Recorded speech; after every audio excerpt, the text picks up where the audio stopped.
आज महाविकास आघाडीतर्फे आम्ही आज निवडणूक अर्ज आम्ही दाखल केला. मी होतो, अंबादास दानवे होते, शिवसेनेतर्फे सुद्धा मामा सोनवणे होते, आमचे युसुफभाई काँग्रेसतर्फे, राष्ट्रवादी आमचे आजसाहेब आणि अजून बाकीचे महिला होते. 2 फॉर्म भरले. त्यामुळे आज निश्चितच ऊन खूप वाढायला लवकर आम्हाला मिरवणूक काढायची. आदित्य साहेब आलेले आहेत, त्यांना आता बोलून लगेच मिरवणूक काढू आणि समारोप आमचा शासन घेतो. बरं, उमेदवारी अर्ज करण्याआधी तुम्ही भरपूर पूजा अर्चा केली, आशीर्वाद घेतले. आम्ही नेहमी काय मागितलं तुम्ही नेहमीच देशाची उन्नती प्रगतीसाठी, देशामध्ये शांतता प्रस्थापित होण्यासाठी, देश प्रगतीशील जाण्यासाठी महाविकास आघाडीच्या माध्यमाद्वारे शिवसेना पक्षांपासून आम्ही त्या ठिकाणी निवडणूक अर्ज दाखल करताना महाराष्ट्रामध्ये सुद्धा वातावरण म्हणून मी माझ्या आईचं काय झालं प्रश्न? 92 वर्षाच्या आईने तुम्हाला ओवाळलं. 97 वर्षाच्या आईनं त्यांना अपेक्षा पण काही व्यक्त केल्या असतील. अपेक्षा काय, आम्ही एकच आहोत ना, त्यामुळे वेगळ्या अपेक्षा व्यक्त करण्याची काही आवश्यकता नाही. फक्त आशीर्वादाची गरज आहे.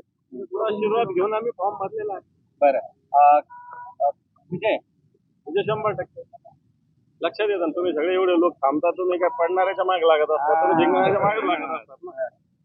एक प्रश्न तुम्हाला असा आहे, तुमची प्रचाराची पहिली फेरी संपलेली आहे, परंतु तुमच्या प्रतिस्पर्धीची आणखी पहिली फेरी सुरू झालेली आहे. आपण त्यांच्याबद्दल काही बोलत नाही. आपण फक्त त्या ठिकाणी आपण आपलं पाहू आणि जिंकून येऊ. लढाईचा आणि जिंकायचा. धन्यवाद. थँक्यू. दत्ता कुठे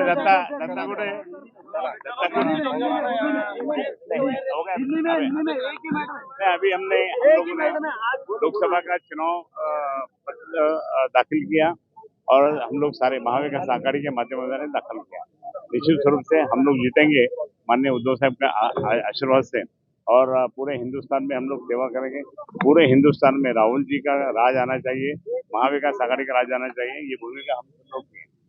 क्या जीत पक्की है आपकी? फिर 100% 101. आप राजनेता कह रहे हैं कि अरे आप हमारे साथ में होने के बाद में जीत पक्के होने वाले है ना.